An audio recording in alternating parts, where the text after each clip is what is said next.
Good afternoon, colleagues. We are back in session, and for our next item is the Healthy Responsible Students Committee, and I'll turn to the chair of that committee, Mr. Reginald Keenan. Mr. Keenan. Thank you, Mr. Chair. Good afternoon. Today we have presentation be made by Dr. Emery. It's going to be the Consolidated Data Report. I'm Reginald Keenan, chair of the HRS committee, along with my good friend Alan Duncan. And at this time, we ask Dr. Emery to do the presentation. Thank you so much, Chair Keenan, and greetings to Board Chair Davis, our Superintendent Truitt, and members of the board. We appreciate this opportunity. Just a little thank you here to the folks who helped pull all of this together. As you may recall, and for those who are new, last year when we presented this, there were lots of incredible suggestions about more disaggregated and in-depth data sets. And so there was a lot of extra time that went into this at the beginning of last year to really get to what data we could produce and how we could better share it in ways that would draw meaningful conclusions about root causes. In that context, we move forward to March, and no secret to any of us where we've been. And so what our hopes had been in terms of a fresh set of 1920 data that we could look at with a deeper perspective now is sort of has a different lens on it. And we hope you will see throughout this report, we've tried to be very repetitive in the fact that this data really isn't representative because of students not being on campus March through June. I do want to say a special thank you to Joe Mamoni and Karen Fairley from Center for Safer Schools, Amy Moman and Carl Pond, without which we would not produce this report. Dr. Townsend Smith, board members Ford and Duncan, who invested a lot of time in helping us frame and understand the new data sets. My colleague, Dr. James Ellerby, who has worked with our alternative learning programs, and a special thank you to Dr. Rob Taylor, who is new to the team and who we're going to pass this on to next year, who has also reviewed this and given us a fresh perspective on it. So if we can move into the slides. We have created a report, despite the fact that we have looked at multiple ways to make the data comparisons more meaningful. We still have a statutory requirement to produce this.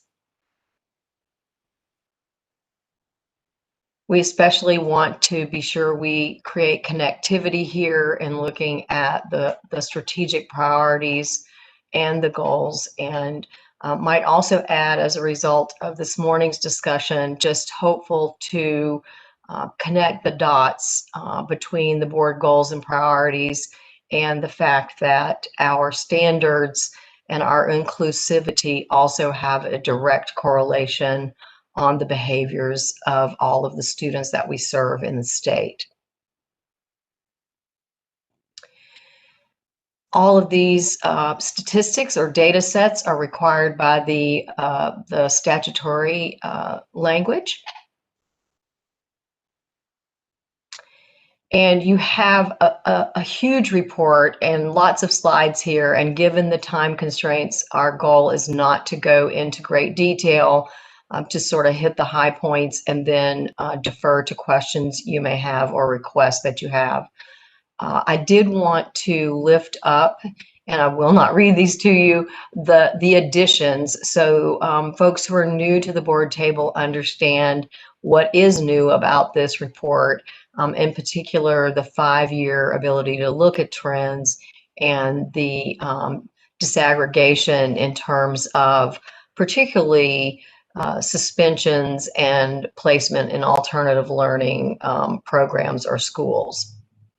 So these next two slides really just illuminate what additions we added to this report. You will see limitations and cautions throughout this report. And I do want to just say a little bit, I'm not a researcher, but we did, in looking at this data, attempt several different ways to make comparisons meaningful. Could we look at it by first semester only? Could we do August through March? And with the good cautions of our folks who are experts in this area, reminders that as the state, we have always reported this as annual data. And so it's a little dangerous for us to look at these bars in all of these data sets and try to draw conclusions about what might first semester have looked like from year to year. Certainly, we're all free to do so, but we aren't going to draw those broad-based conclusions here. You have very in-depth data. If we can move on through these slides, crime reports, discipline, suspension, all of the areas that we listed.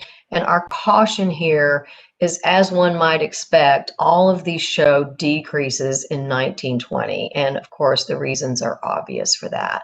The one that we'll get to later, but that I want to be extremely careful about because it's so important to our schools and districts is the decrease in the dropout rate.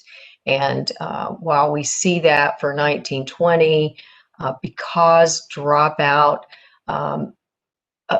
extends into the first 20 days of a new school year, our concern is that we may see some of the effects of the pandemic in the new year data and not the data that we're presenting to you here. I'm going to ask my colleague, Dr. Ellerby, to just hit on a few points from some of the data slides, and then we'll return to our lessons learned from this year of COVID and some recommendations for the next reporting structure and how we might benefit it. Dr. Ellerby?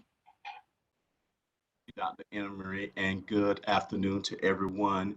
And if you don't mind, if we could go back to slide 26, please.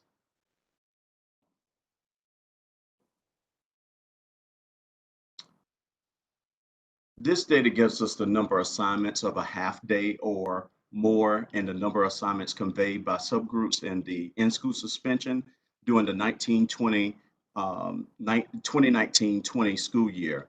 North Carolina Public Schools data shows there is 182,133 assignments of in-school suspension for a half day or more to 97,976 students.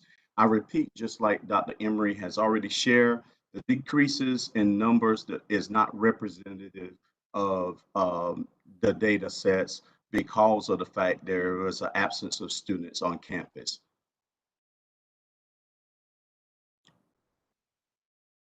Slide 28 actually discloses the reassignments for disciplinary purposes for alternative learning programs in schools, otherwise known as APS, for placement as disciplinary actions for the past 5 years by subgroups. Students are assigned to APS for a variety of reasons, such as at-risk performance issues, behaviors, and academics.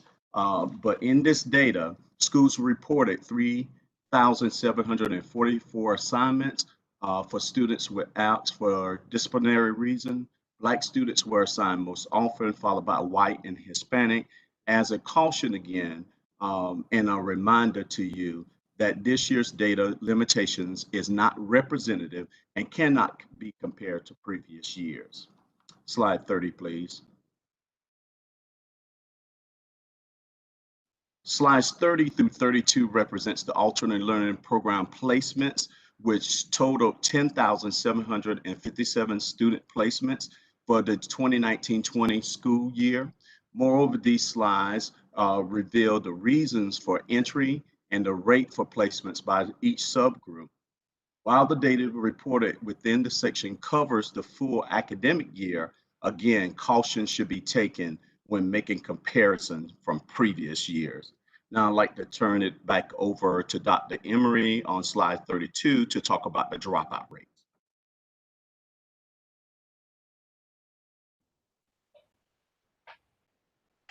Thank you, Dr. Ellerby. If we could advance.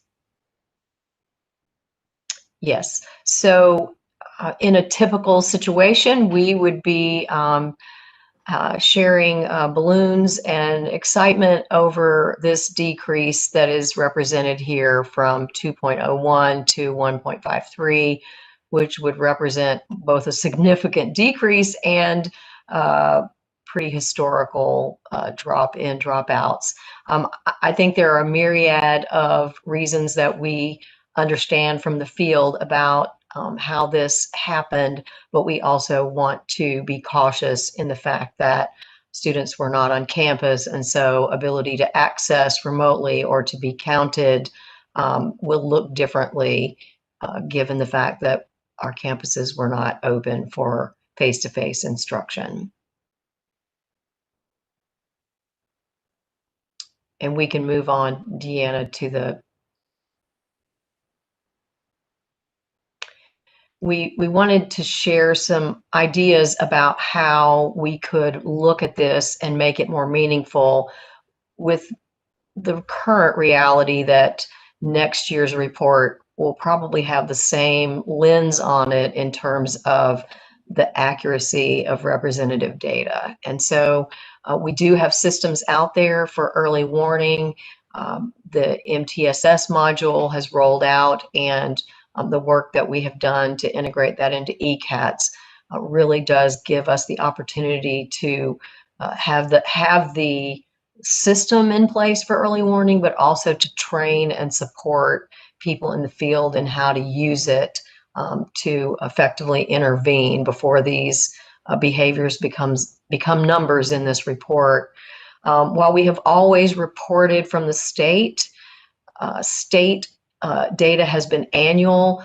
We do want to look at the possibility of some type of quarterly drawdown that may not be disaggregated by district, but that we would have to look at those informal or formative type data sets on a quarterly basis so that we're not just creating a report, but looking at ways that we can intervene and provide support from the SEA based on trends we see in those data. We're all about recovery. We've heard that multiple times today as a priority. And so how do we ensure that the usefulness of this report is really informative in our recovery planning for districts? And we also then want to, in district and regional support and our Leandro work, be sure that we are looking at these data sets as they relate to the support structures we provide to our low performing and more challenged districts and schools. I will stop there, and Chair Keenan, if you want to take comments or questions. We don't mean to shortchange this, but we know your timing is critical here today. So thank you. Thank you, Dr. Emery. Board members and others, do we have any questions or comments about the presentation? Sure, this is Mr. Ford. I'll be ever so brief. Mr. Ford? I just want to again express my appreciation to you both. In all the years that I have either sat through this presentation as part of the board as an advisor or downloaded the reports as a regular citizen, I have never seen the presentation of this data be so thorough. And so I just want to publicly appreciate the willingness of the folks at DPI to accommodate the requests of many folks in helping to get more transparent, more nuanced data to serve our strategic plan, and most particularly, Dr. Emery, your latest comments about the explicit connection between what you're finding and the Leandro work. I just want to express my gratitude, just publicly say this is a really good looking product, and I'm grateful for the work you all presented to us. Thank you for your comments, Mr. Ford. Anyone else? If nothing else, Mr. Chair, that concludes the HRS committee presentation. Thank you, Mr. Keenan. I'll now recognize Mrs. Amy White, Chair of the Education, Innovation, and Charter Schools Committee. Ms. White. Thank you, Chair Davis. Good afternoon, everyone. I'm Amy White. I am the chair of the Education, Innovation, and Charter School Committee, and Jill Kamnitz and I have the pleasure of working together to present this information to you today. We have quite an aggressive agenda, and so let's just kick off the afternoon with EICS 1. This is a request from Aristotle Preparatory Academy requesting to partner with a new EMO, and I believe that we have Mr. Dave Machado, who is here willing to answer any questions and present this item to you. Thank you, Ms. White. We did discuss this at our January meeting. This is a school that's in Mecklenburg County, opened up in 2013, serves about 180 students, K-7. They are approved to go to K-8. They're choosing Charter 1 as their EMO partner because of the similarity that they have in their educational mission. And they both have a service component. And as you know, this school was a CFA affiliate school. Team CFA is no longer doing business in North Carolina, so they sought out Charter 1 to be a partner. Happy to answer any questions.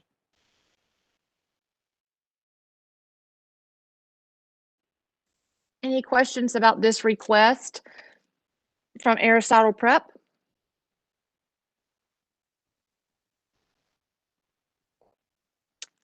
Okay, seeing none, we'll move on to the next item today for action, EICS 2. This is one of the schools that was originally presented to us for accelerated charter school application. The school is the School of the Arts for Boys Academy. It's a single-sex school projected for arts enrichment in Chatham County. And so upon that original recommendation, it was advised that our legal team take a look to make sure that we were compliant with the Office of Civil Rights in their recommendations for single-sex schools. And so here to update us on that today, again, is Mr. Dave Machado. Okay, thank you, Ms. White. We also have Charter School Advisory Board Chairman Alex Quigley on the line for any questions. Again, SABA is a single gender school. It is an accelerated application, so they will be opening up this fall. And after our discussions with our legal department, we were asked to send the school 3 questions for them to defend why they should be allowed to open up as a single gender. We felt CSAB at their meeting, they had a special call meeting to discuss this, felt like they met the criteria. Before I ask Mr. Quigley if he has any comments on this, we currently have a single gender charter school in Wilmington. It's called GLOW. It's single gender for girls, 6 through 12. And I had an in-depth conversation with their school leader when this issue first came up.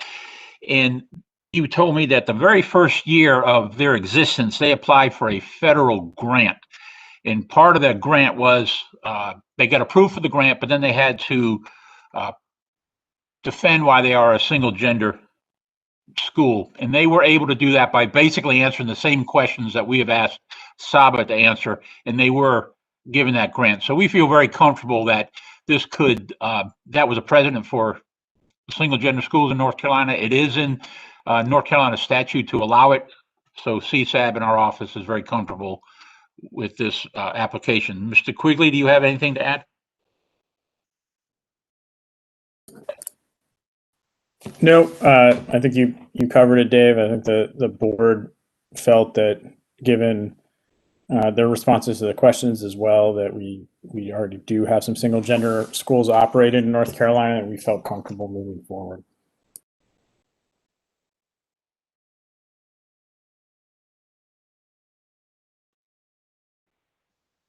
Thank you, Chair Quigley, for participating with us today to provide clarity. Board members, do you have any questions about SABA and its accelerated charter school application?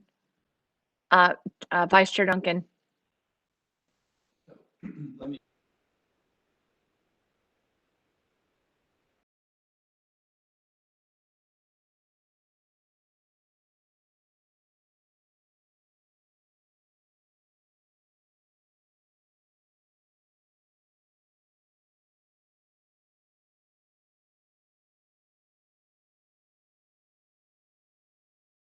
me try again. Can you hear me now? Thank you. My apologies.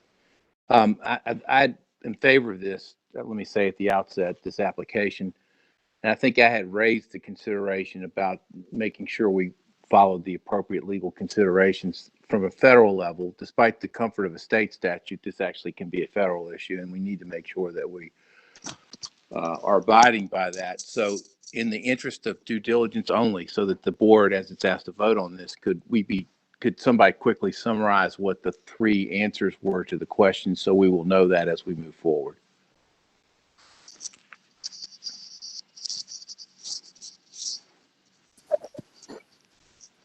Mr. Quigley, I don't have that.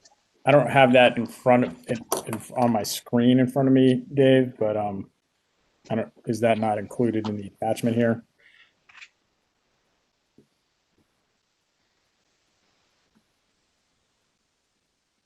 Okay, the three questions, Mr. Duncan, that were asked that they had to answer was, what is the objective of the charter school?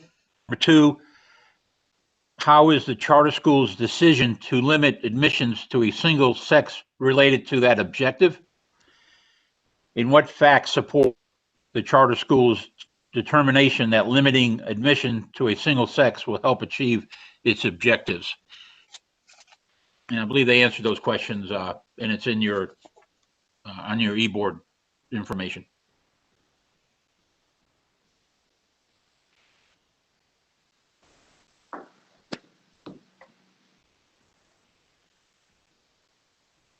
Thank you, Mr. Machado. Any other questions from any other board member? Could I ask one question? Do we typically attach all of our agenda materials to the minutes? If not, it would be worthwhile to attach this to our minutes, just so that we're obviously voting on something that's been cleared and appropriate in that light. That would be my only comment.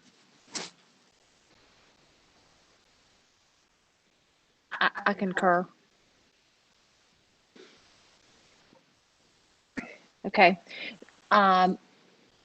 So tomorrow, just to recap, those two items, EICS 1 and EICS 2, will be our only action items. And the recommendation on both of those items will be to approve Aristotle Preparatory Academy's request to partner with Charter 1, and that we approve the accelerated charter school application.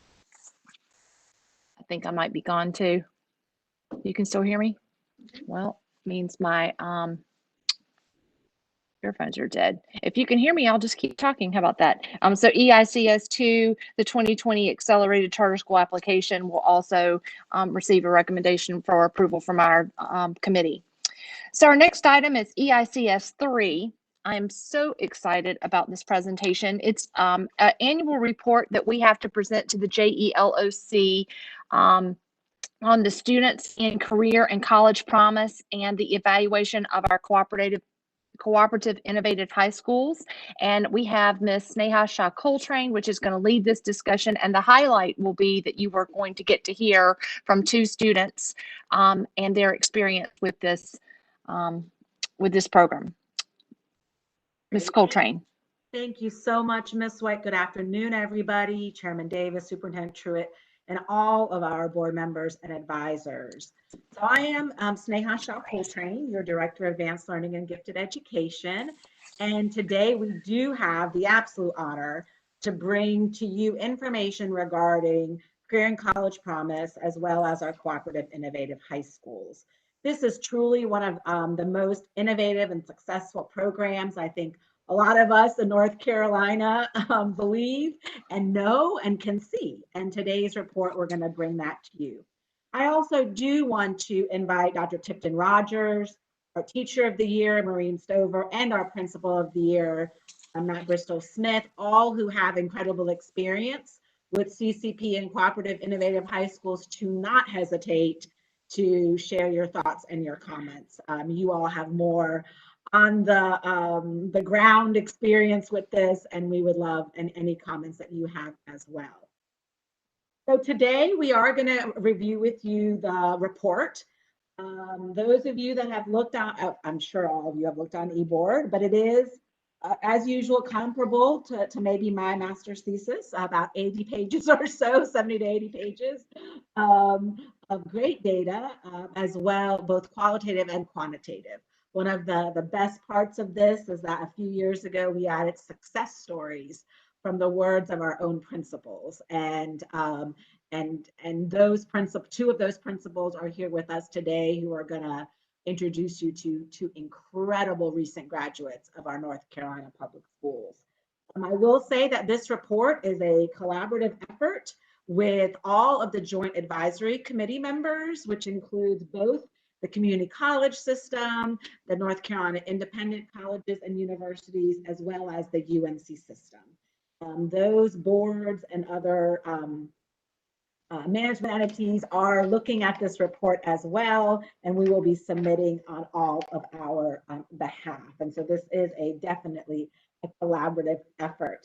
I do want to just remind you, especially for some of our new board members, about Career and College Promise. So Career and College Promise kind of began in 2011, and it brought together lots of different programs about dual enrollment. And what it did was it put students in a different place when it came to this incredible opportunity.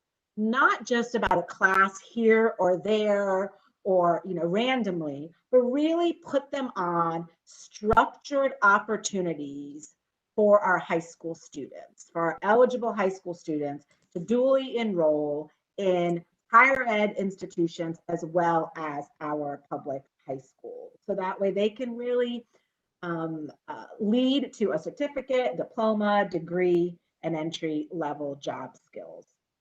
So if we can go 2 slides ahead, Deanna, if you don't mind. So the Career and College Promise, we have structured pathways, like I just mentioned. So today I'm going to discuss with you first the 2 pathways that all of our North Carolina public schools students can participate in. Those are the college transfer pathway as well as the CTE pathway. Then we also have a 3rd pathway, which is really focused on our cooperative innovative high schools. Also, a lot of people call them our early colleges. And so we're going to kind of look at both of those. And those are specifically designated high schools that you all approve, as well as other boards to continue. So let's dig into the college transfer pathway and the CTE pathway here. So like I said, we have 70 to 80 pages of data that you can, we hope you'll look through.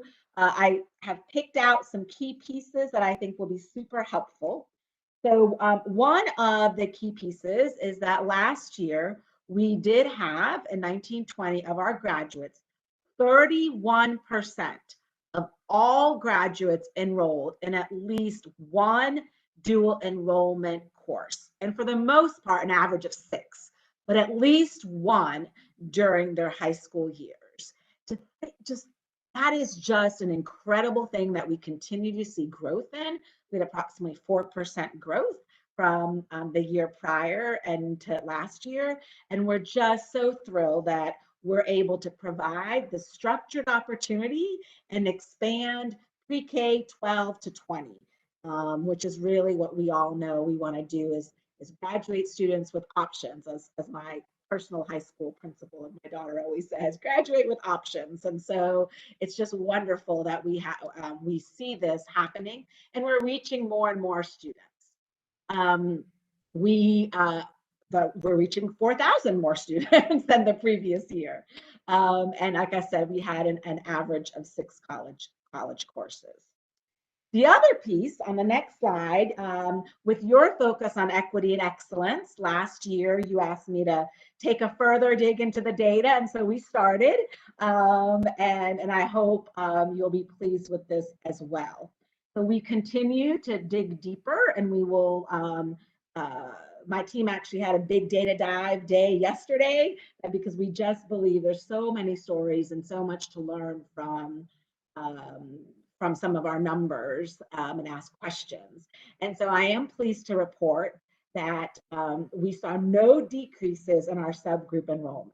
In fact, in almost all of them, we saw pretty significant increase of involvement. If you look at our Native population, up 30% in their participation.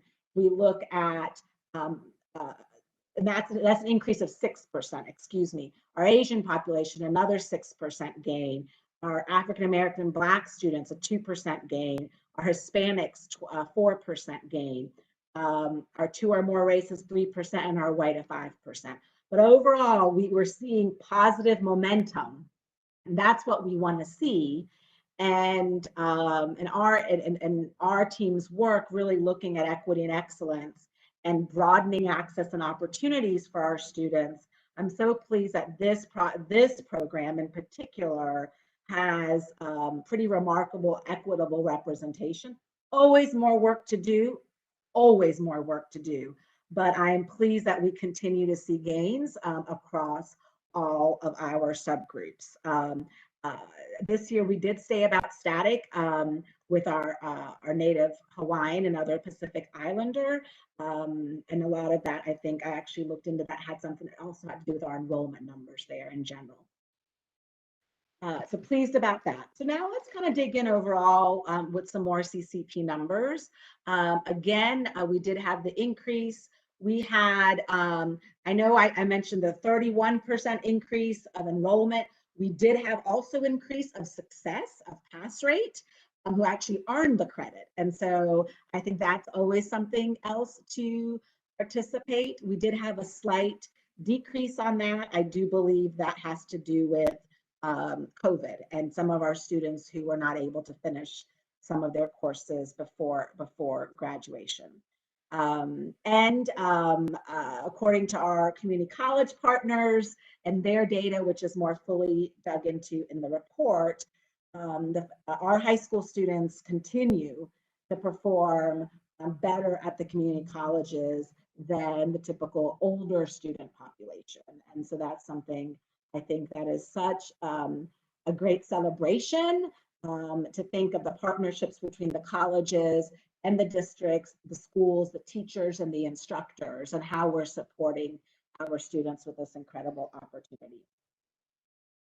We also are now involved pretty deeply with a new grant, a 5-year grant with the Serve Center at UNC Greensboro, and that information is on the next slide.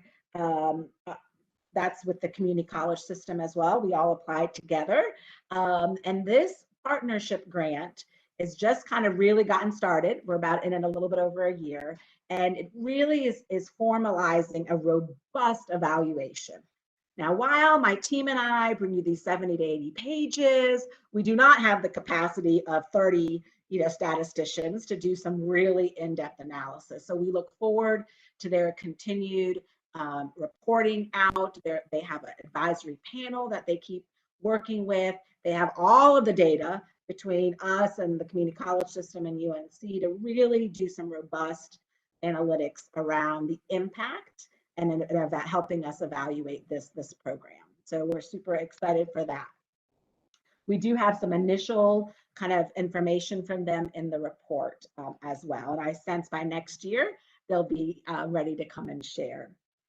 Now let's jump to our cooperative innovative high school. So this is the other arm of Career and College Promise. And these are our approved designated high schools. Now this past year, those of you that are used to being on the board know that, gosh, Sneha didn't come to us with any new ones. That's right, because we had a moratorium on new cooperative innovative high schools this year. However, we were excited in that we have reached 130 open schools as of last year, and they stretch all across our state as the map shows. And we did have two that had been approved in the previous year and decided they needed another year to plan. That opened up this past year. We have Halifax Early College and Stanley STEM that opened up this past fall. So we are super excited for that. And we already have one on the docket to open next year in Gaston, Early College Medical Sciences, who took this year to do a little bit more planning, especially with COVID. So they will be there. So I do want to kind of review with you a little bit about the session law. So if you don't mind, Deanna, go ahead and go into the next slide. Thank you, dear. And how, like I said, we did have a moratorium last year, and that the legislation from last year did say that we can go conditionally approve up to 3 applications. So we are double checking that with our great legislative team, but that's the intent. So we'll start that application process, but that the idea is that we only go up to 3. We haven't had, because our cooperative innovative high schools are pretty saturated across the state, and the districts that don't have them are some of our particularly smaller ones that would be a challenge to actually have another high school. Or there's a couple of districts that have really made CCP, the other 2 pathways, really big in their districts. So I do feel like the 3 will meet the need. We do have 8, and Ms. White wanted me to remind all of you that we do have 8 cooperative innovative high schools that are open that got funding for this past year, but are not yet in the recurring funding for their supplemental funding. And so we continue to ask for State Board of Education support in asking for that funding to become recurring. And I do believe that is on your asks for the year. So now let's dig into a little bit of data. So I'm pleased to report that we did have over 1,000 more students enroll in our cooperative innovative high schools, and that's just always exciting to know that this really all engulfing experience of a different high school with the power of place really it continues to expand, and we have more and more students being involved there. We had 467 students that graduated. We had over 6,000 graduate from our cooperative innovative high schools, but that was up from the previous year. We did have a slight drop with our credential earned. And again, we having spoken to lots of principals, our team, we feel like that really had to do with just COVID and that a lot of students went ahead and graduated, but are continuing to ensure that completion, just as not as necessarily high school students. So we are excited about that. Then if we go to the next slide, these 2 numbers are particularly exciting, and is that for our cooperative innovative high school students that were admitted, we had a significant increase that were admitted both to the UNC system and our independent colleges and universities. And what that tells me is that our students are continuing to feel prepared for these other opportunities in a very effective way, want to pursue at the university. And also they're seeing value and worth to stay here in North Carolina. And so that is always something that I know we all would like to see more of, and just so pleased that our numbers are showing even pretty large gains this year with that. In the report itself, you will see that these schools continue to go above state averages with our high school retention and completion rates, our high school dropout rates, performance in college courses. We also have a list of all of our schools where you'll see we have about an average of about 200, 220 is the average size of our schools, with a range from a little bit under 100 to over 400. And so the max one of our schools can be is 500, including the additional year, the super senior year, as many of our schools share. So we are now going to go into the stories, but before we do that, I didn't know if Ms. Stover or Mr. Bristol Smith wanted to add any other comments about Dr. Rogers, and then we'll go into the stories and our students.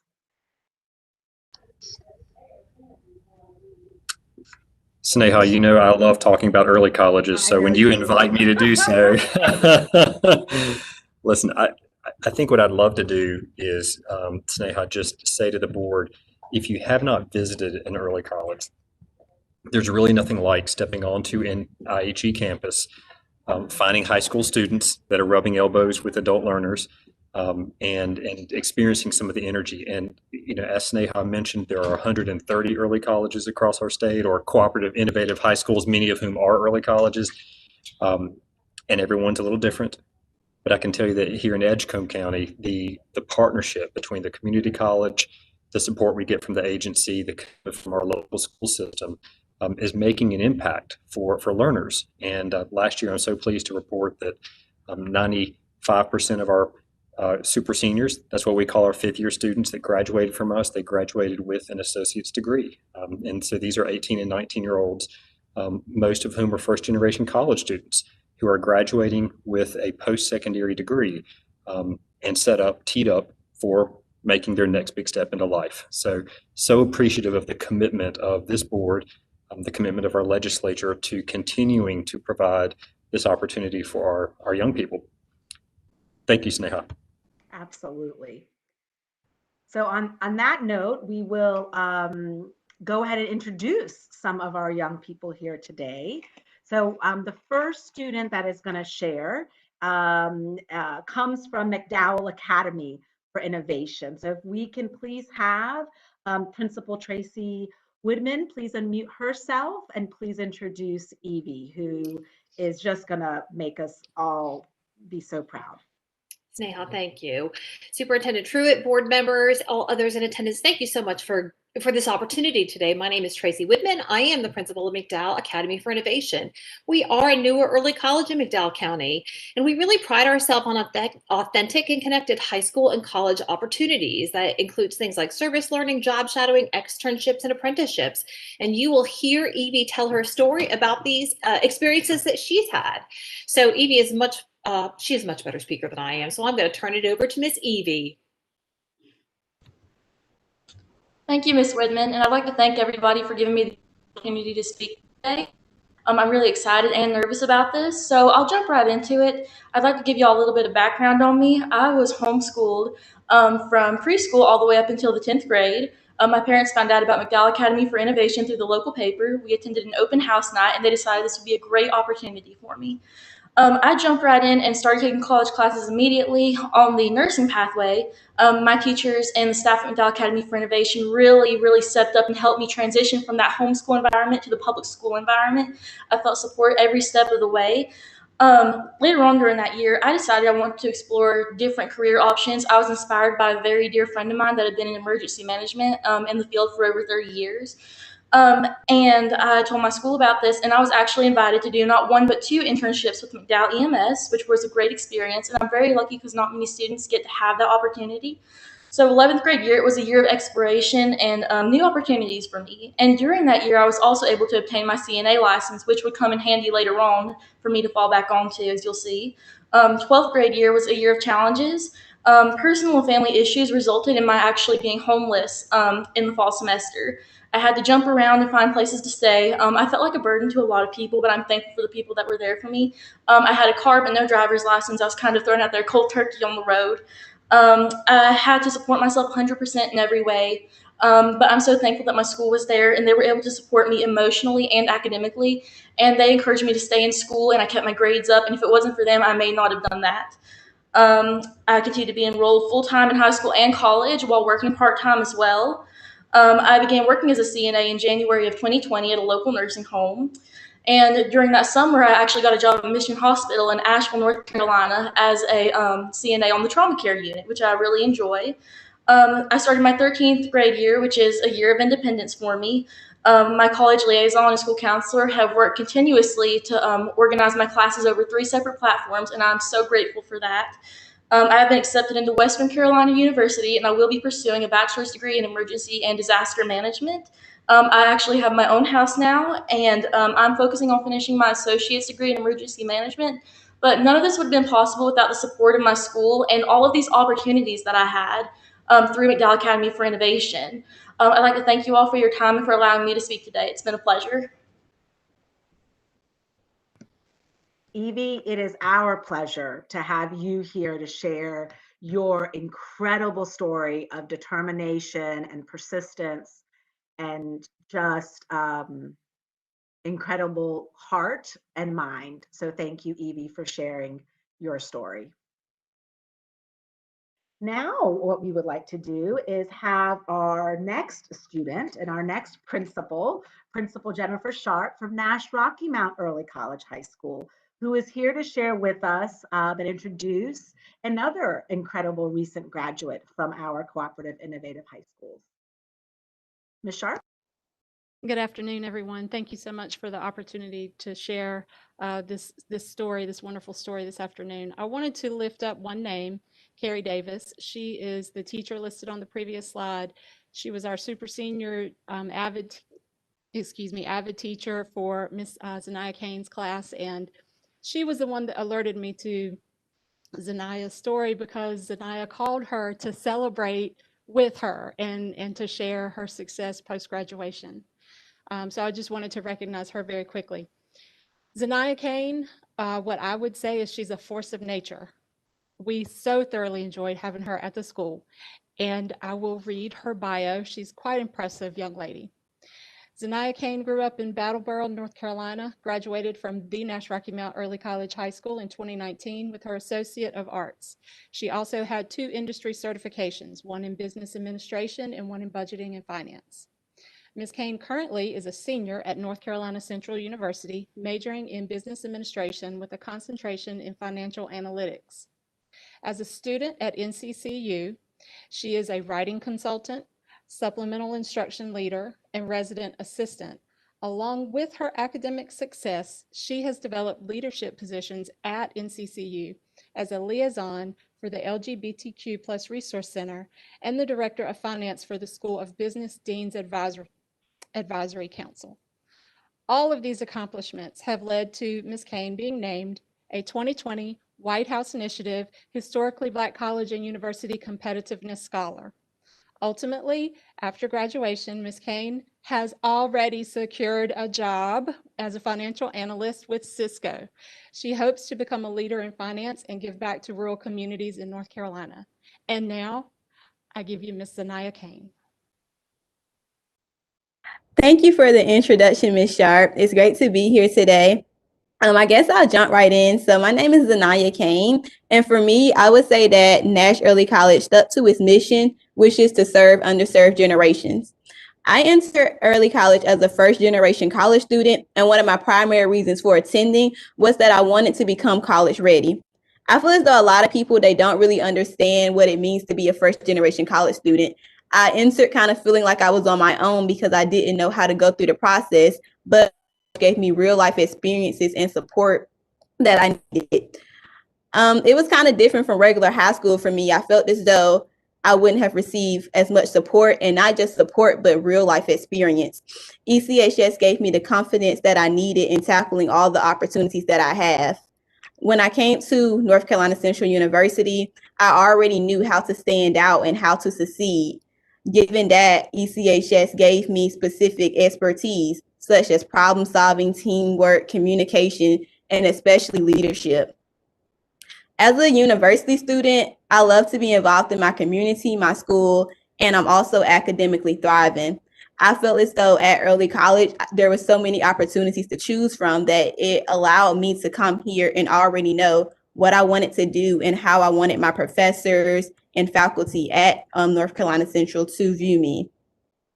As Ms. Sharp said, some of my accomplishments, I do believe that early college gave me the encouragement that I needed. Of course, receiving my associate's degree was a major part of my experience and my achievements. But I also believe that the fact that I graduated in 4 years instead of 5 was very important. I didn't want to be a super senior. I just wanted to kind of get in and out, because who wants to be in high school for 5 years, you know? So I wanted to get out as fast as possible. And with Ms. Davis and with all the other avid teachers, I definitely got that support. One of the support that I got, I feel as though the greatest support came from the AVID program. We had the t-shirts, we had the resources with AVID, we had things such as tutorology, where we worked together to kind of solve problems that I might have had in my college and or high school classes. AVID gave me the opportunity to learn about other opportunities that were happening on and off campus. So being on a college campus, there are a lot of things that go on. So I don't just have the opportunity to join ECHS clubs, also community college clubs. So learning about things that I believe will benefit me. All of this was significant to my success. I would say the support that I was given made it feel like a school, but like a family. Today, I still keep in touch with the faculty, the staff, and the students at ECHS, even so that when they came to North Carolina Central University, I came out and wanted to say hey and wanted to speak to the other students, because I just wanted them to see this can be you. A lot of people, they don't look at their future. They don't look at what it can be. But I want to show them I came from Rocky Mount. I went to Nash Early College, and this can be you. All it takes is hard work, dedication, and just making sure that you allowed to be there for you. Ultimately, like Ms. Sharp said, I'll be starting at Cisco in August as a financial analyst. I'm super excited for that. And it is my hope that students, especially the underserved, will have the opportunity to experience the growth that I did. So that's all that I wanted to say. And I thank you all for having me here today. Zanaya, thank you so much. And indeed, a force of nature, no doubt, Principal Sharp. And kudos to your entire team and to you. Both of these students described the absolute power of the cooperative innovative high school model, and how the support that is given, the intentional support, especially for our underserved, both of these students, having been in their home situations, and how with the support of their teachers like Ms. Stover, principals like Mr. Bristol Smith, really keep them at the center, combined with all of the opportunities to develop the soft skills, the work-based skills, the workforce skills, and to follow their passions, really synergize and create one of the most successful programs our state and our country has ever seen, in my opinion. You two, we cannot thank you enough, to Evie and Zanaya and your schools, for sharing your stories, and we look forward to the future, what the future holds for you. Now, let's talk about the future of our schools and these programs. So just want to give you all, as our board, some information on what's next as we continue to strengthen and improve all of Career and College Promise. One is to really synergize with other priorities. Cooperative Innovative High Schools are part of the Leandro work and plans, but we want to strengthen that, because to broaden access and opportunities is really key to ensuring a sound basic education for our students. We do hope that we will get the requested funding for the 8 cooperative innovative high schools as they continue to provide these opportunities, because their recurring funding is not yet there. So we will continue to synergize with all of these priorities. We also want to continue improving with the 3 C's. I just noticed that: communication, collaboration, and connection.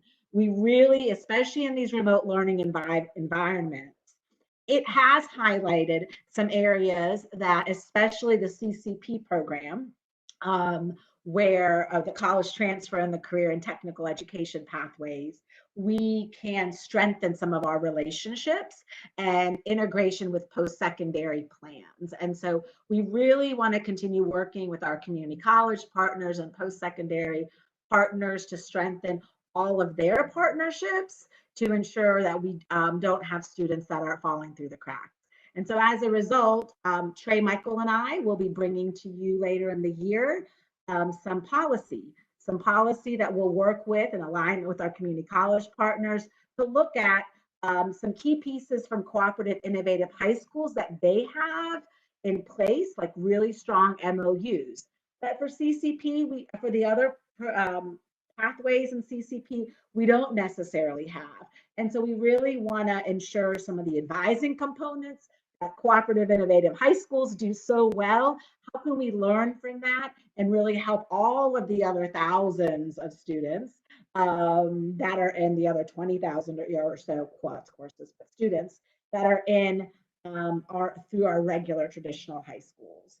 And we, of course, want to continue to support our staff needs, both in all the pathways in our cooperative innovative high schools. We're going to be sharing more and more promising practices. So that way, what is happening at Principal Sharp's school, we can share and help, especially some of our other cooperative innovative high schools. And of course, the integration of equity and excellence. That is something that we will continue to do. As you can see, lots to improve on, but we are building on an incredible program. And Sanaya and Evie are just stellar examples of all of our graduates and all of the opportunities that are to be had for them in their future because of this program. Thank you, Ms. White. That concludes our presentation. Ms. Shaw Coltrane, you are a rock star, and I can't possibly imagine how our partners at JELOC are not going to be absolutely wowed by what you have presented. I want to speak directly to Zanaya and Evie because we're remote. It's very hard to give you the accolades that you deserve. So I'm going to give you a round of applause.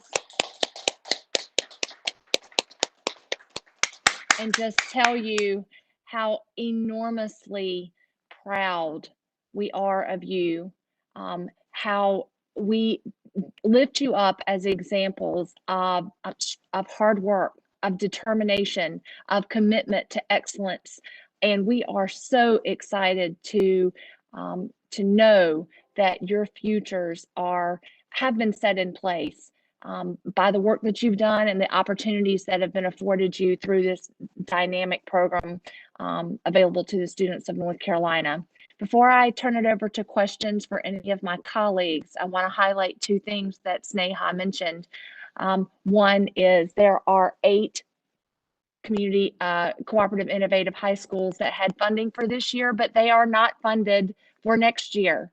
So I'm beating my drum.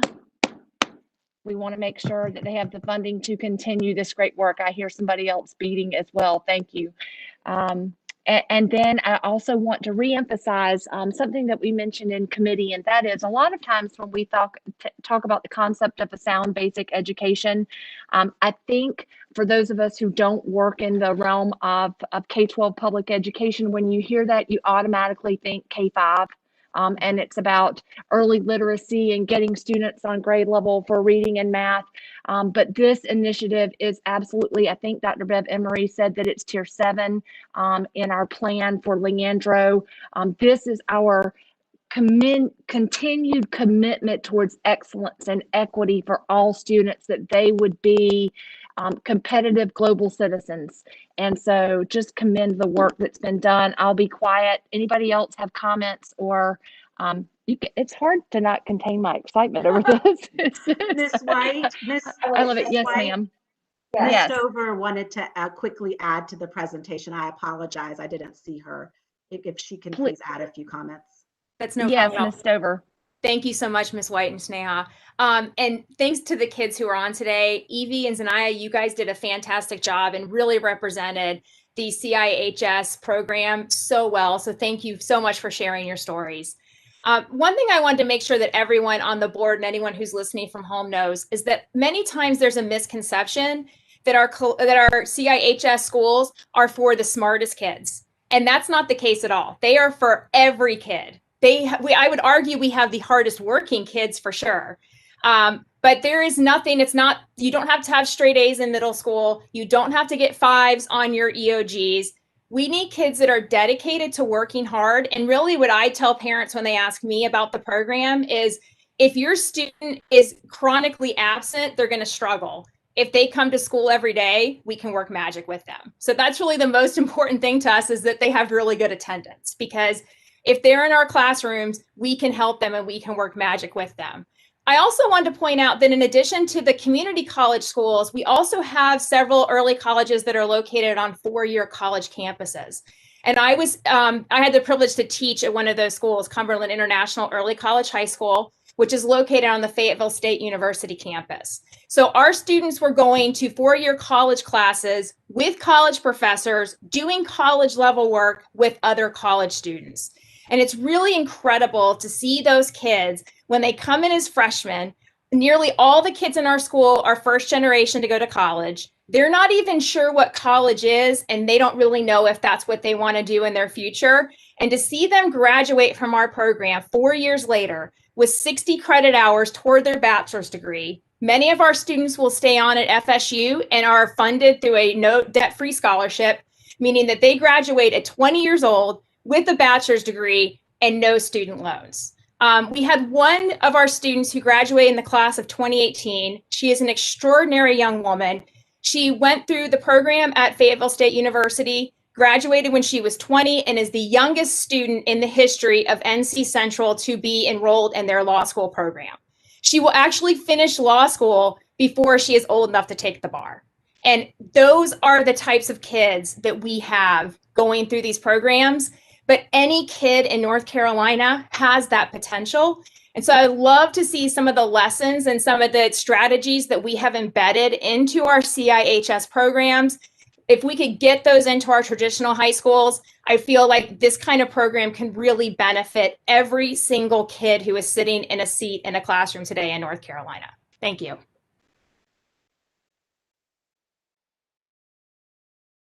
Ms. White. Thank you, Ms. Dever, for those comments. I think Catherine Truitt has a comment she'd like to add.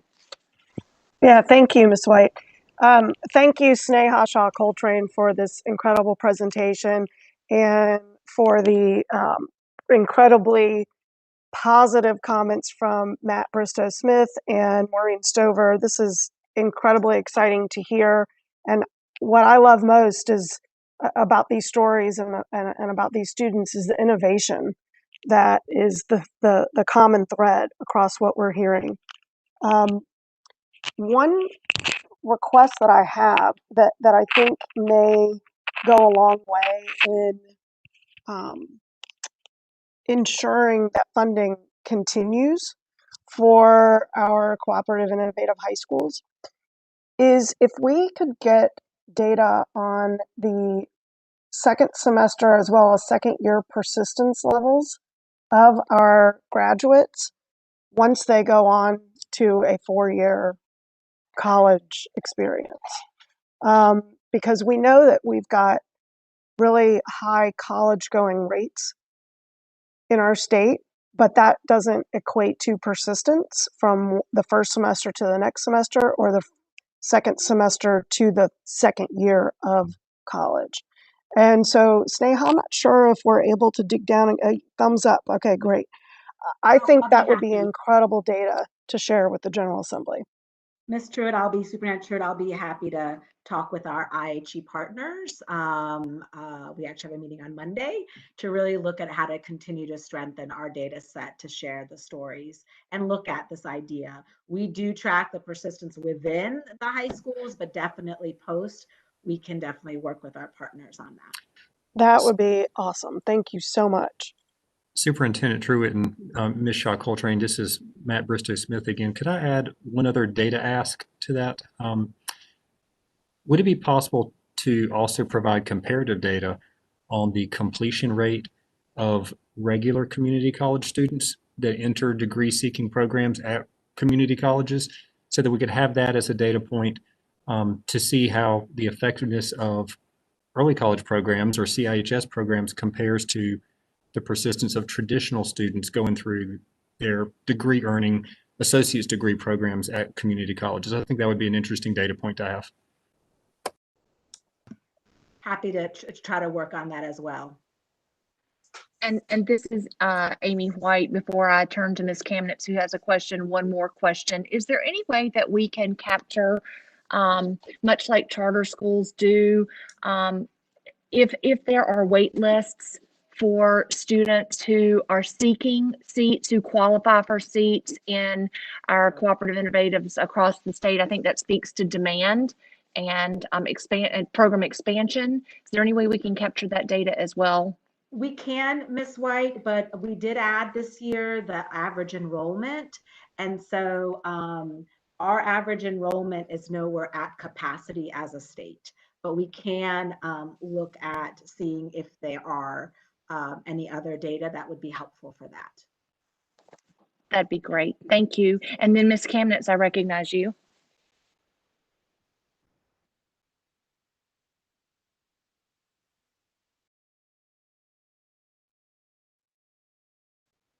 Ms. Kamnitz, if you're talking, we can't hear you.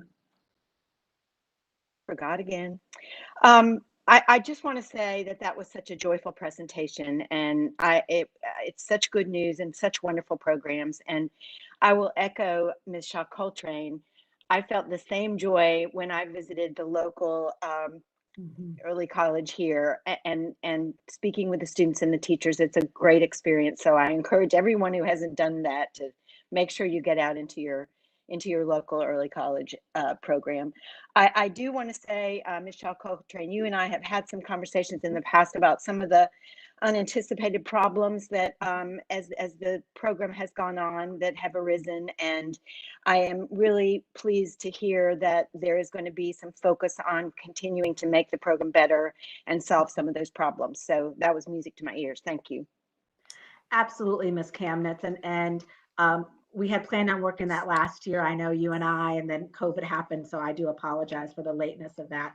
But it has highlighted where, especially not in our cooperative innovative high schools, but especially in our traditional high schools, how some students do between the college and the high school do fall through the cracks. And so we need to shore up some of our best practices to ensure our students are able to be successful and not have permanent challenges on their college transcript. So we will be back hopefully by the end of this academic year. Great, thank you. Ms. White, this is Donna Tipton Rogers. Can I make a comment, please?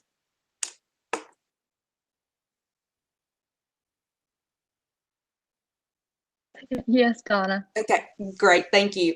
I just want to say, as a community college president and someone that has a very robust CCP program in the service area that I serve, 3 counties, and a wonderful early college high school located on the campus.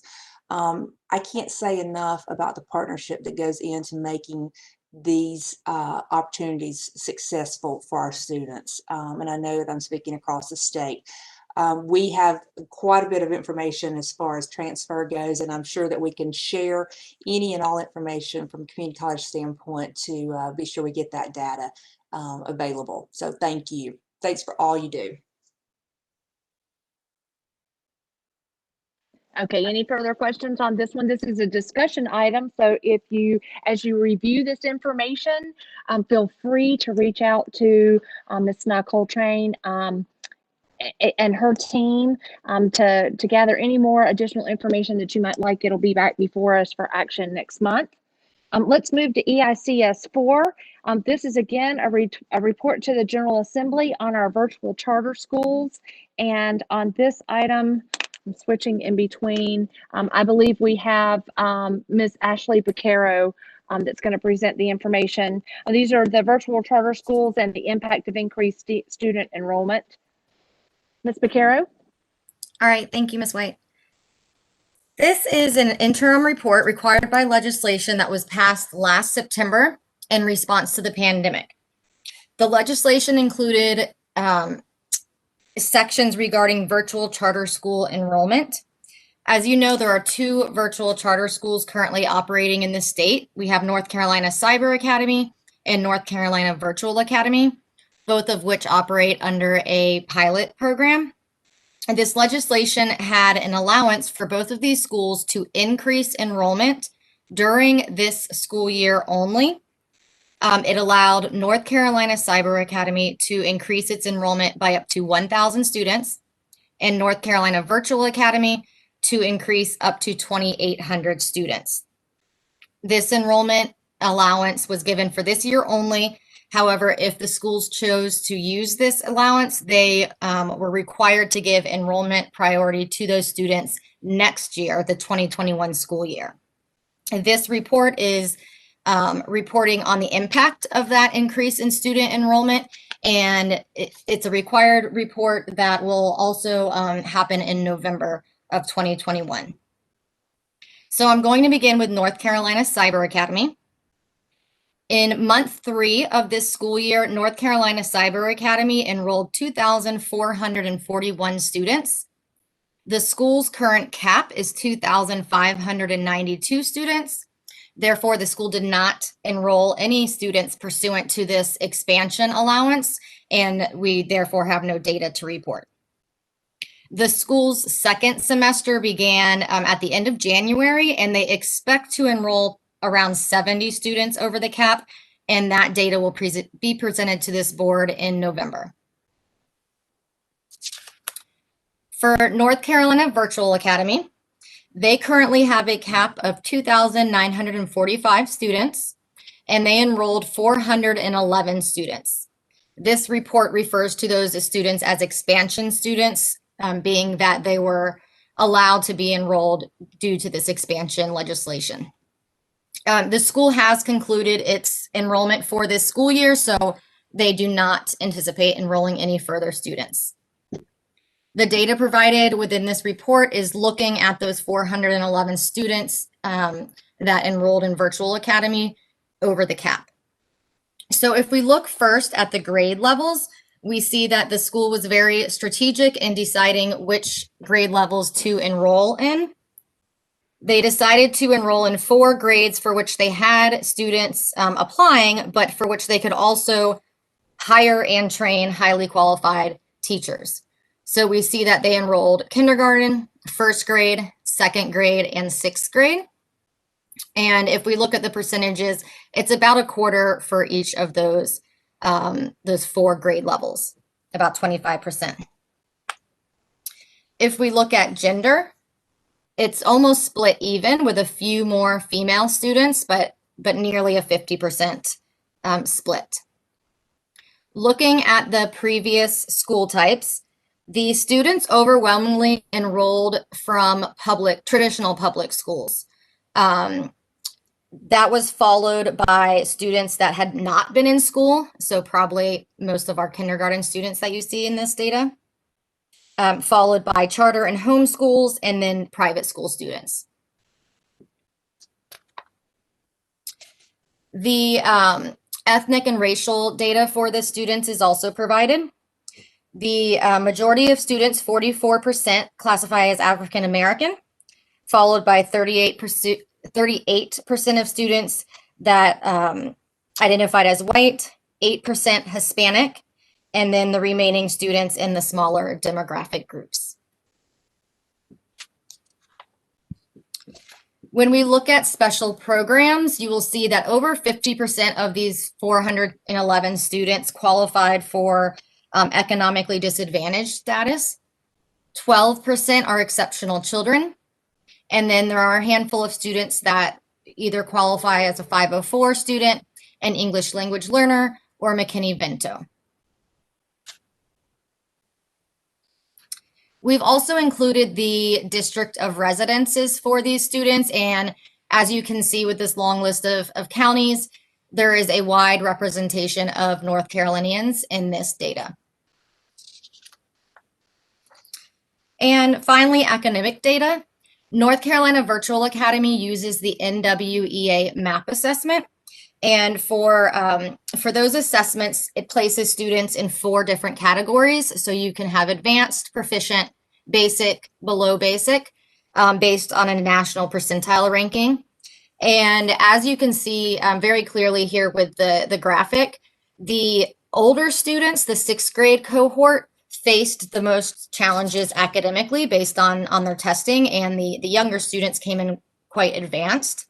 As a result, Virtual Academy has targeted that 6th grade cohort with additional support and remediation. They have hired an additional exceptional children's teacher, an interventionist, and a student support advisor who meets weekly with those 6th grade students for one-on-one support. Virtual Academy also participates in NC check-ins.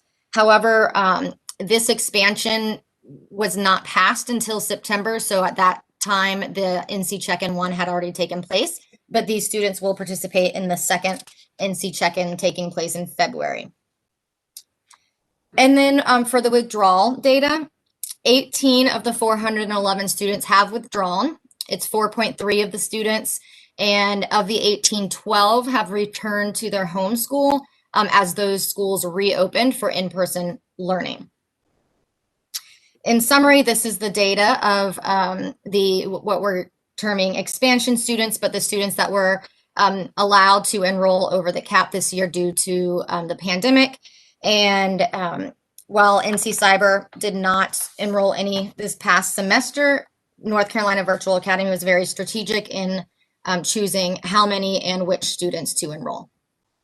And I'm happy to take any questions.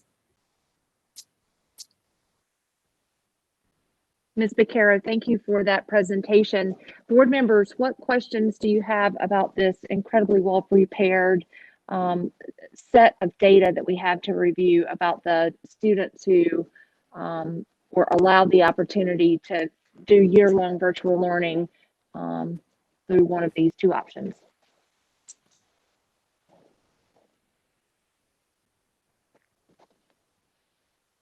Okay, I'm not seeing any questions. Great job, Ms. Becerra. Thank you so much. We'll move to EICS 5. This is the 2021-2022 charter school enrollment expansion request.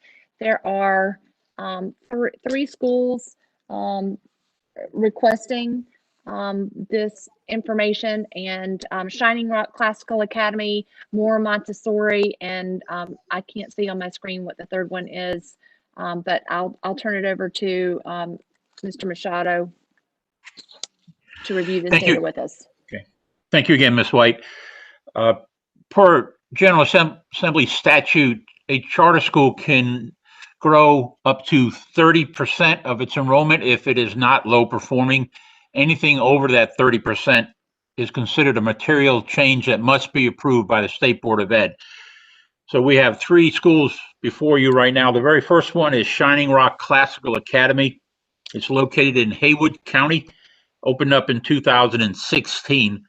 It's K-8, and it will be expanding to high school next year, adding a 9th grade. They're building a new facility, which will be completed in August of 2021, and it will accommodate 650 students. They are currently a C school. They met growth, and their current enrollment is 392 students. A 30% increase would be 118 students that they are legally allowed to grow to.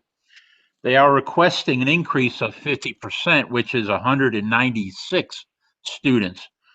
So it is only an additional 78 students that are asking to be allowed to grow to. Shining Rock is the only charter school in Haywood County, and this was approved unanimously by Charter School Advisory Board. Okay, board members, while we're reviewing Shining Rock, does anyone have a question about the request from Shining Rock to have this enrollment expansion?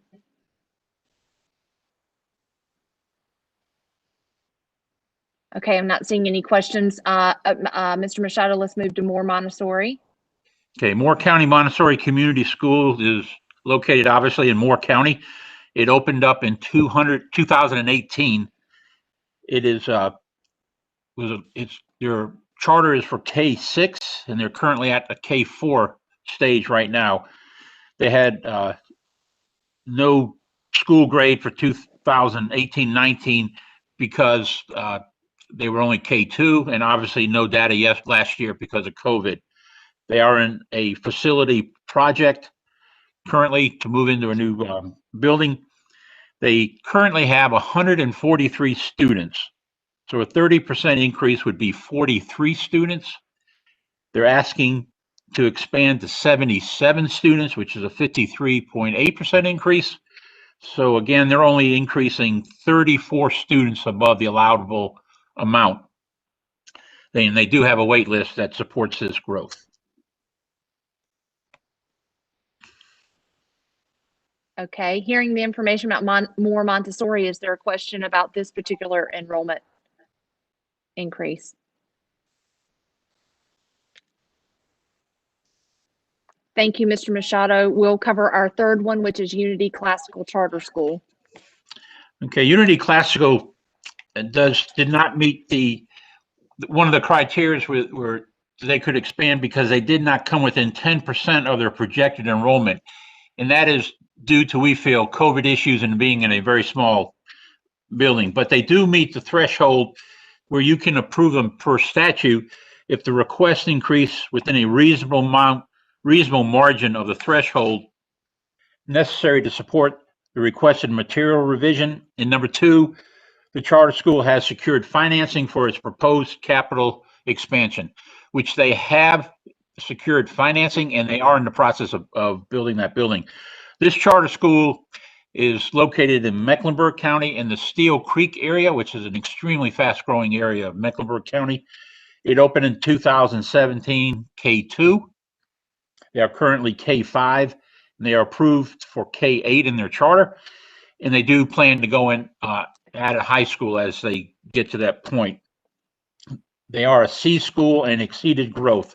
They're currently renting a church with very limited space, but they have started on their new campus and facility, which they'll occupy in the fall of 2021 for obviously the 2021-22 school year.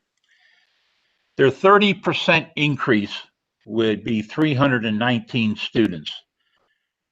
They're asking for 598 students, which is an 87% increase. So actually, it's only an additional 279 students above their allowable growth.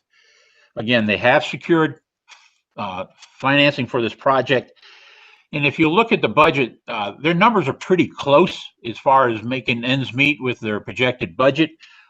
Our office as CSAB was concerned about that. So I had a discussion with their leader, and they provided me with documentation that shows what their appropriated fund balance is right now and what it's projected to be at the end of the year. And they are projecting to have a appropriated fund balance at close to $1 million. So again, our office and CSAB was very comfortable with this request, and CSAB did recommend it unanimously. And I'll take any questions. Questions about Unity Classical?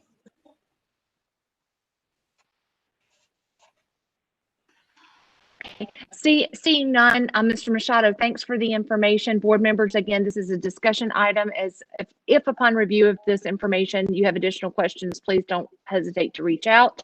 Let's move to EICS 6. This is North Raleigh Charter School, which is before us with a second delay request. They are currently in their 1-year delay. Mr. Machado.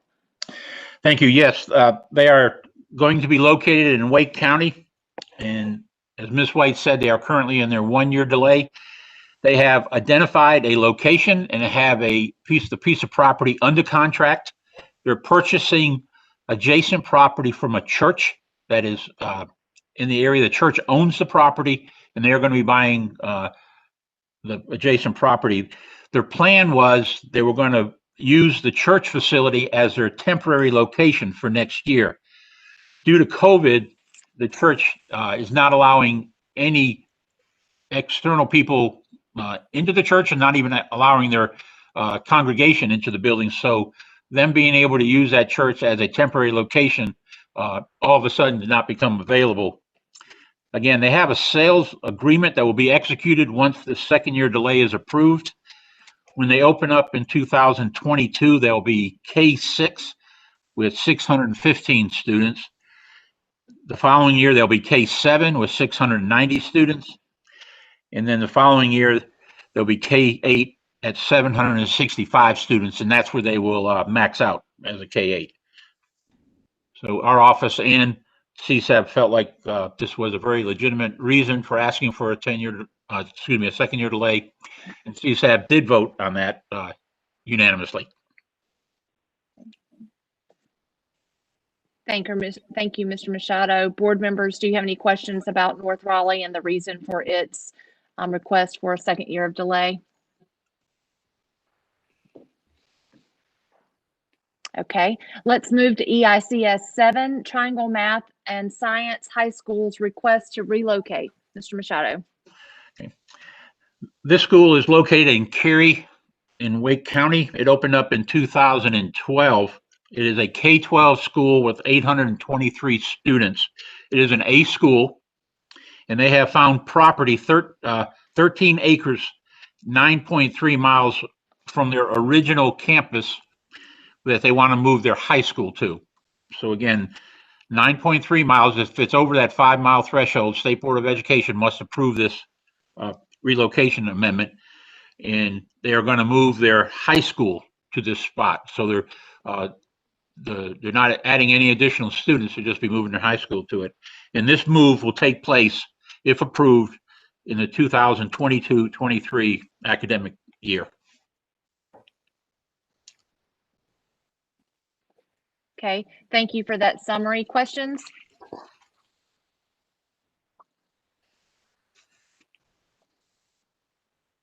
Okay, thanks for your attention during those previous items. I'm sorry. Okay, Mr. Duncan, Vice Chair Duncan has a question about Triangle Math and Science.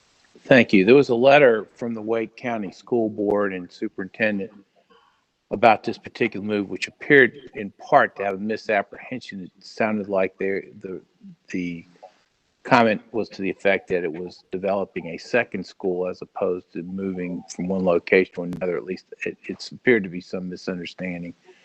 But there were other points raised in the letter. It would be helpful to hear the responses to the other points that were raised in the letter about why that's a concern. I think we'd indicated, or at least some members had indicated, it's helpful to hear from the local boards, even if an impact statement is not required. And that's particularly true when somebody's already got a location and is now asking to move, in this instance, almost 10 miles away. We had this happen within the last 3 or 4 months with Wake County in another situation. So it would be good to hear about the information that's being brought up and what the comments have been about it. Okay, thank you, Mr. Duncan. The comments that were in that impact statement is concerning their replication application, which will be before you next month. I don't believe that the situation is really, the impact statement really was concerned about this relocation. It was about the application that we will be bringing to you next month. All right, very good. It was in these materials, and it was a little confusing for the reason it did sound like it was talking about a replication, but thank you for that clarification. Yes, sir. Thank you, Vice Chair. Great question. Okay, so we've completed the bulk of that work. The meaty work is before us. We have the renewal recommendations.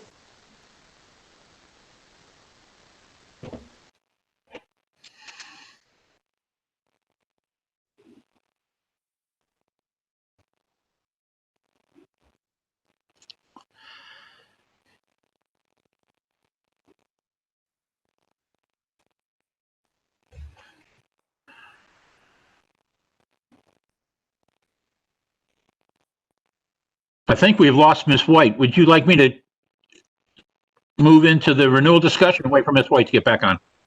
Go ahead. You go ahead and we'll get it. Thank you. Thank you. Okay, our renewal recommendation is going to be led by the Charter School Advisory Board Vice Chair, Ms. Cheryl Turner, who is the school director of Sugar Creek in Charlotte. And we also have Dr. Shonda Cooper on the line to answer any of your renewal questions. So we'll let Ms. Turner take it from here. Thank you, Mr. Machado. We are bringing before you our recommendation for renewals for schools whose charters are expiring in June of 2021. There were 18 schools that were up for renewal this year.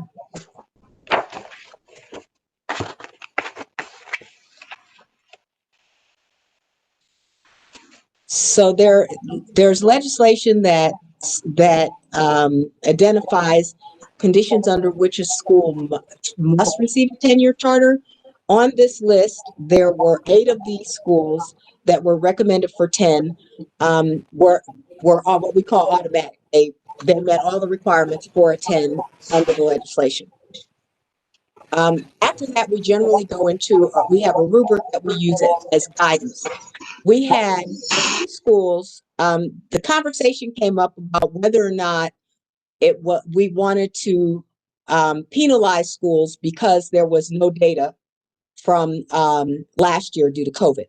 And we decided that we didn't want to penalize schools for that reason. And so we went for the schools that did that. When we got to the 7-year list, the recommended 7-year list, for the schools that were on that list, we went school by school, looked at their data, looked at their trends, and said, is it based on the trends of this data, is it highly likely that this school would have qualified for a 10 had they had 1 more year of data? So they had 2 years, they needed 3.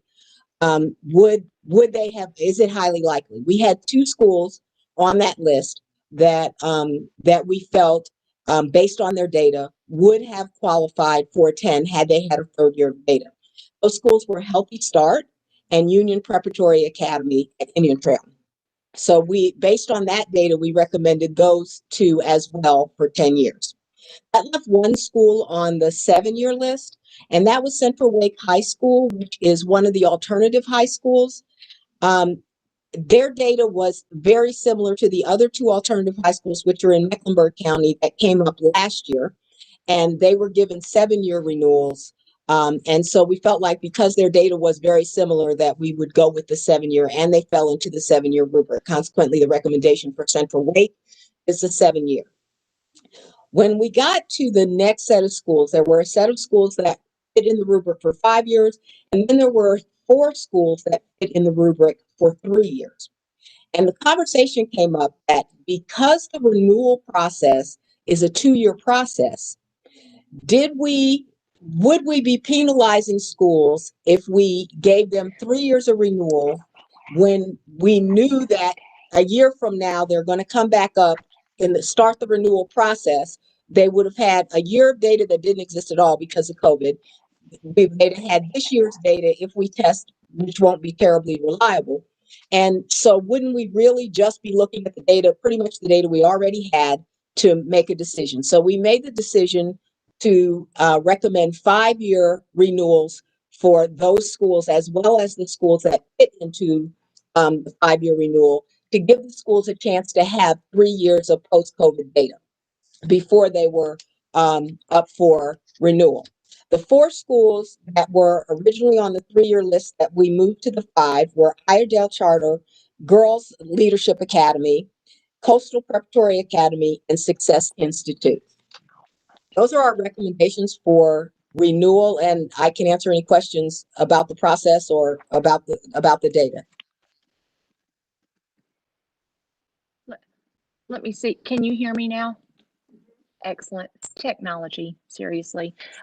Thank you so much for joining us today to bring forth the recommendations from the Charter School Advisory Board. I know that it takes months of conversations that charter schools are called in to represent all of the things that have occurred on their campus, to put forth and defend and support reasons for their renewal. So we want to thank you for the investment of your time to make these recommendations to us. Board members, attached on this item is a spreadsheet prepared by the Office of Charter Schools at my request. What it basically does is it takes the individual sheets and schools and compiles them into one Excel spreadsheet so that you can have comparative data on each school and the year in which they've been recommended, all on one sheet. So that's in the attachment.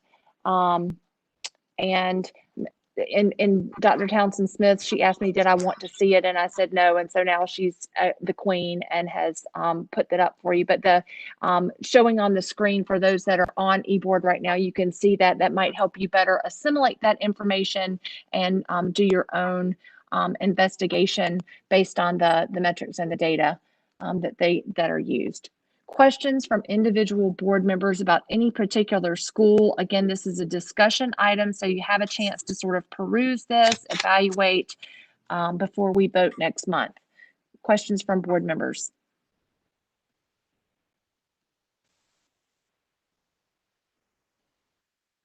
Vice Chair Duncan, I would be highly disappointed if you did not ask a question, so. I'm disappointed my colleagues are not picking up some of these questions, helping me with some of these questions. So I do have some questions. Okay. You want to unmute yourself, sir. Thank you. Apologize. First question's on one of the 10-year renewals, Mallard Creek STEM Academy. As I'm looking at the 10-year requirements, it is says academic outcomes have been comparable to the local school administrative unit in the immediately preceding 3 years. And as I look at this one, it has not met growth status for 3 straight years. With respect to grade level proficiency, which I assume is the other data point, at least one of the years, it did not have as good a score as the county had, the LEA. So how are we defining comparable in this context? We define comparable as within 5 points of the LEA. And is that statutory in nature, or is that a board policy? Mr. Machado? That is a board policy.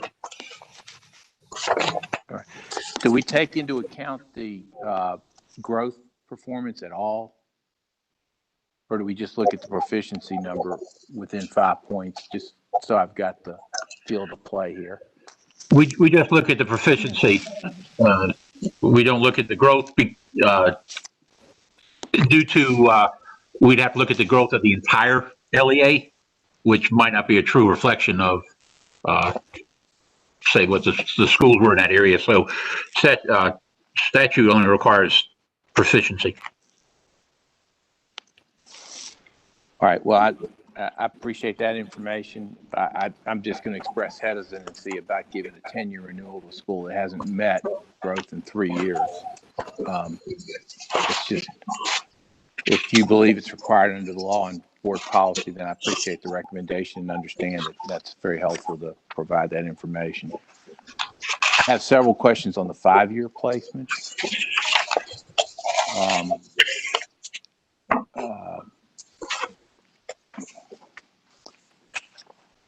Had a question about the Girls Leadership Academy of Wilmington. This is a school that, under the 5% proficiency standards, the closest has come to that is minus 15.2 from the county. It has not met proficiency. It's not met growth any of these years. And so I'm wondering what the reason would be that we would move to a 5-year renewal period for school, given where it is in its development. This school is one of the 4 that I mentioned that would have been on the 3-year renewal, but because the way the renewal process works and because of COVID, we would end up looking at the exact same data we're looking at now. We have 1 more year, but that's it. And so we felt like that wasn't terribly productive. And so we moved them to 5 years to give them 3 years of data when they come back for renewal.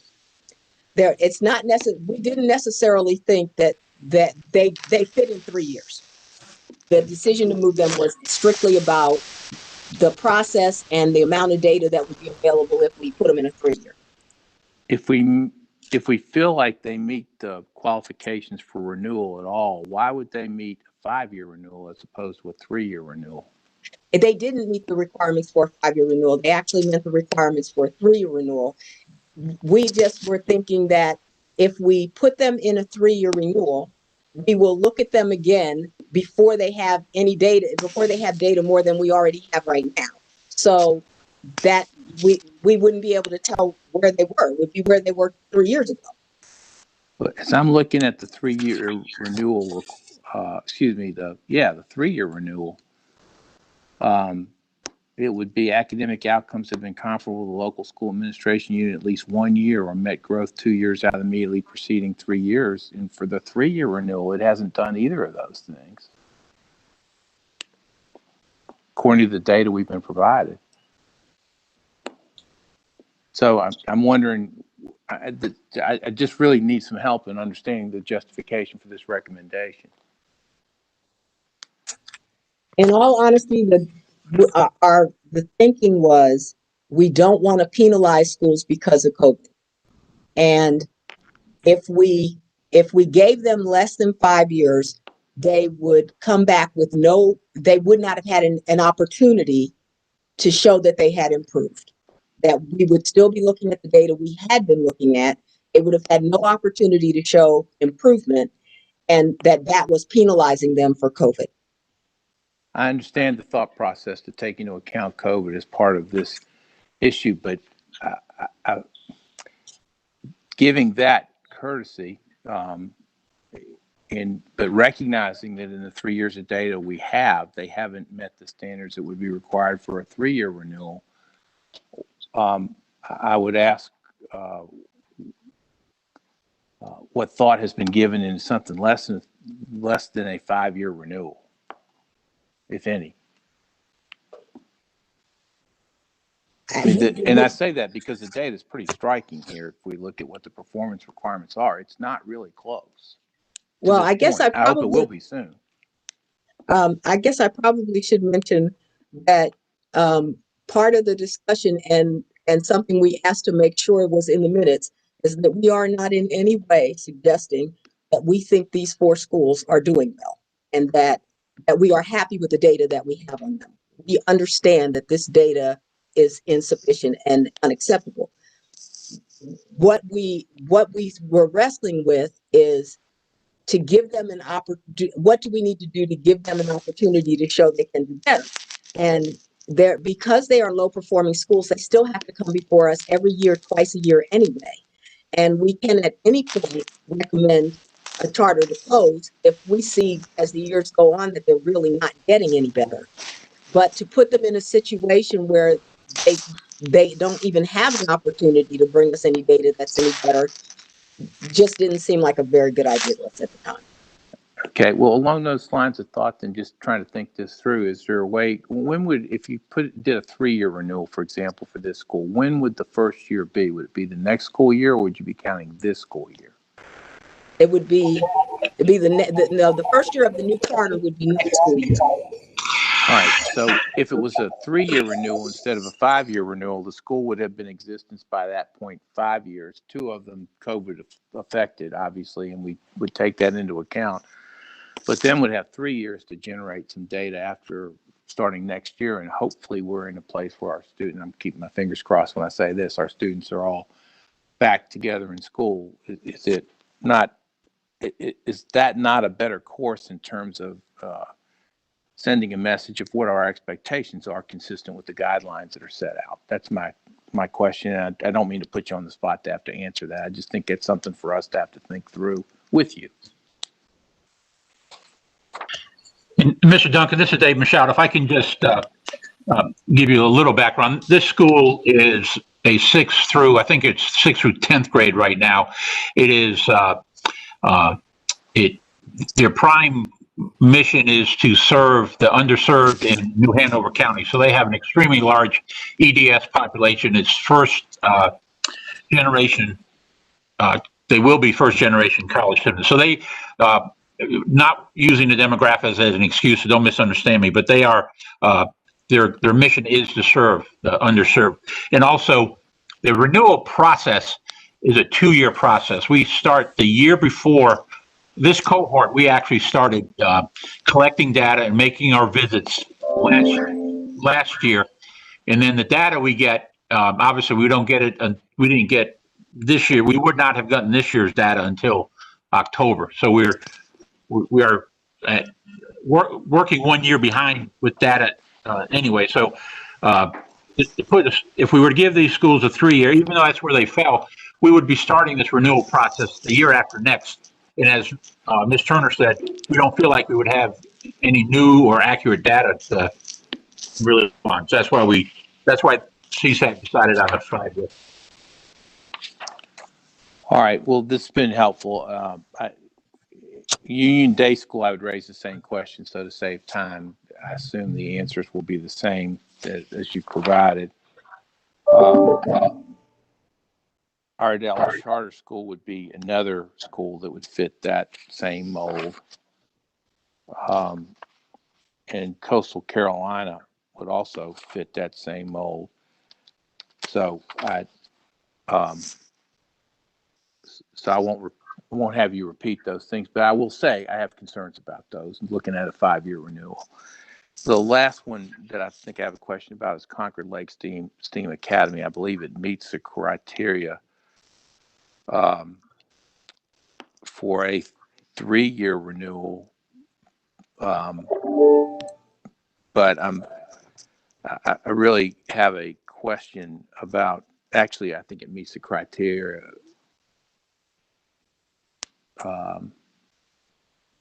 Or haven't met or exceeded growth for 2 out of the last 3 years. It's interesting that that's a sufficient criteria when if your grade level proficiency is way below the 5%, that suddenly doesn't matter. That seems to be a little bit inconsistent in the guidelines, but really my concerns for the school here, it seems to be, in terms of it met growth and it exceeded growth, and then all of a sudden by a significant margin did not beat growth. Is there anything specific we need to know about school and how the things are going on at the school, since that was the 18-19 year and we're now a year and a half down the road from that? So getting some status report would be helpful on that, if you can help us with that. Hi, this is Dr. Cooper. I head up the renewal process, and I have listened and noted all of your questions, and we'll make sure that Ms. White has a follow-up for you regarding each thing that you've asked for today. All right. Thank you very much, and I appreciate the opportunity to have some time with you, and appreciate all the work that y'all do. Thank you.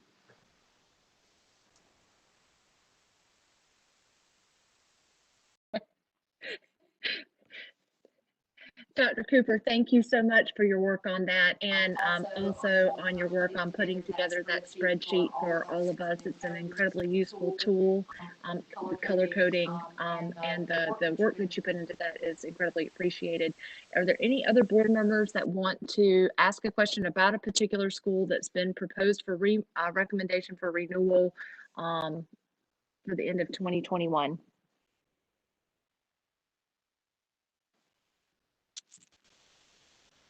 Okay, seeing none, I'll point us in the direction of our consent items. For the consent items, we have EICS. Gosh. Yep, I'm just trying to, I'm moving between screens and trying to stay plugged in here. EICS 9, Apprentice High School's request. All of these are weighted lotteries, and we'd love that.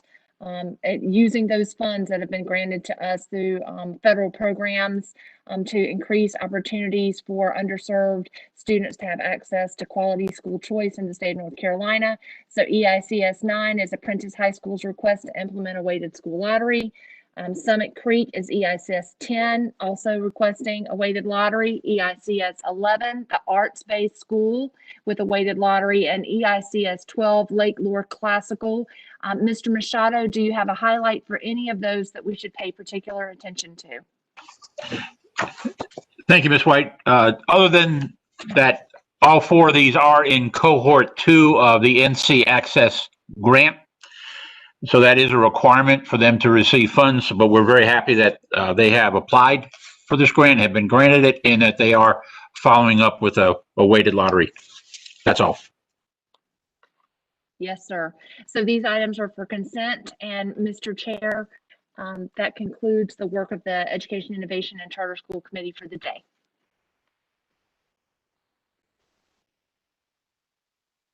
Thank you, Ms. White, and I'll note for the record that you got us back on schedule. Thank you very much. Colleagues, this concludes committee work for the day, but before we adjourn to closed session, I want to call your attention to a statement that you should have all received in your email, and hopefully you've had a chance to review it.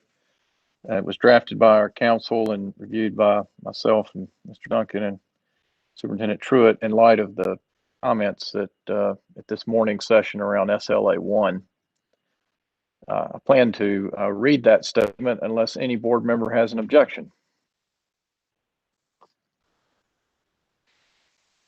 Hearing none, I'll offer perspective on the issue concerning the political cartoon.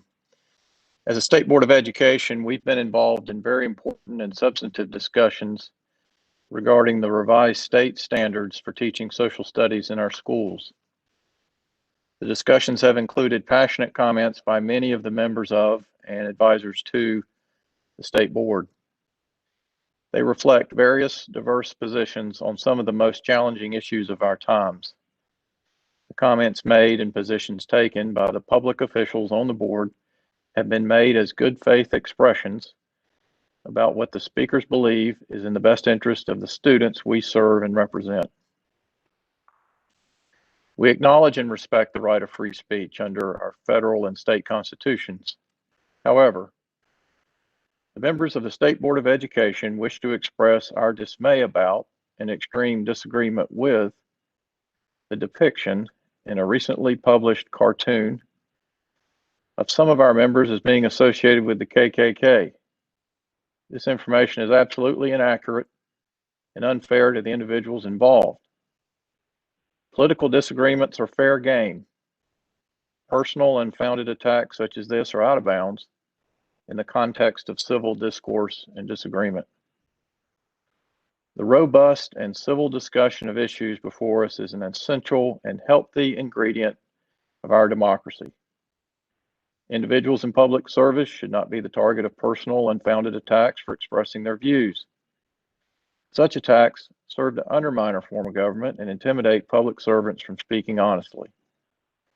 We implore the members of our media and community to help us elevate the discussions and commentary on the proposed social studies standards to one focus on substantive issues rather than personal attacks. With that, this concludes today's updates and committee reports. We'll have the remaining committee reports during tomorrow's board meeting. I wish to express my thanks to board members, advisors, DPI staff, and others who contributed to today's meeting. And I now ask for a motion to go into closed session, and note for the audience and online listeners that following closed session, the February 3rd, 2021 meeting will adjourn immediately. Vice Chair Duncan. Thank you, Chair Davis.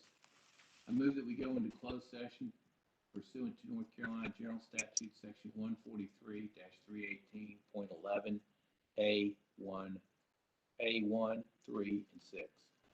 To consult with our attorney in order to preserve the attorney-client privilege between the attorney and the public body, and to consider the qualifications, competence, performance, or condition of appointment of a public officer or employee or prospective public officer or employee, and to consider and give instructions concerning a potential or actual claim in the actions entitled Polk County Board of Education et al. Versus the State of North Carolina and Rodriguez versus the State Board of Education, the Department of Public Instruction, and others.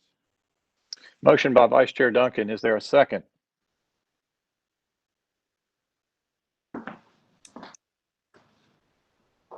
Second, Donna Tipton. Second by Rogers. Dr. Tipton Rogers. Dr. Townsend Smith, we call the roll to capture the vote.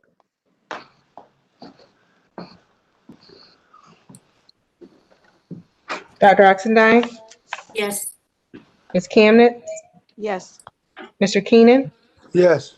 Mr. Hall, Yes. Dr. Tipton Rogers, Yes. Ms. White, Yes. Mr. Chastain, Yes. Mr. Ford, Yes. Treasurer Falwell, Lieutenant Governor, Yes. Vice Chair Duncan, Yes. Chair Davis. Yes. Yes. Motion Motion carries. carries. Let's be in Let's be in closed session at 3:20. 3:20. 3:20. We're adjourned.